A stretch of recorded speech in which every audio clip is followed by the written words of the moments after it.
Now, friends, we saw that the 20th chapter of Numbers actually brought us to the end of the wilderness march. It was the end of the wilderness march in the sense the wandering is over and they will now begin to march. The last we saw was the death of Aaron. In fact, chapter 20 opened with the death of Miriam, the sister of Moses, and closed with the death of Aaron, the brother of Moses.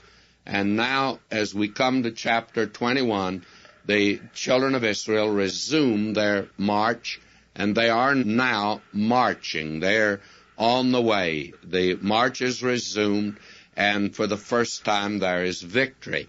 Let me begin reading at verse 1 now of Numbers 21.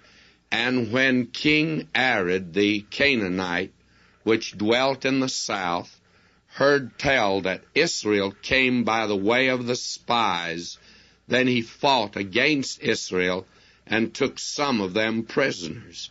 And Israel vowed a vow unto the Lord and said, If thou wilt indeed deliver this people into my hand, then I will utterly destroy their cities.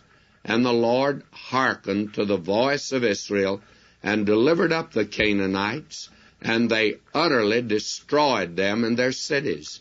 And he called the name of the place Hormah.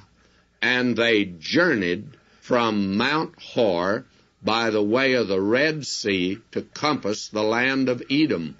And the soul of the people was much discouraged because of the way. Now this is the first victory in the wilderness march, and God gave them this victory. But they are now having to go by Mount Hor and the way of the Red Sea.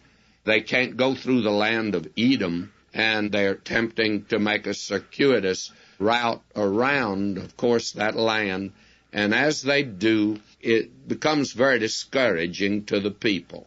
In their plight of discouragement, why they begin to complain and whine and murmur. And that's characteristic of so many of us today. Don't we do just that? We complain and murmur.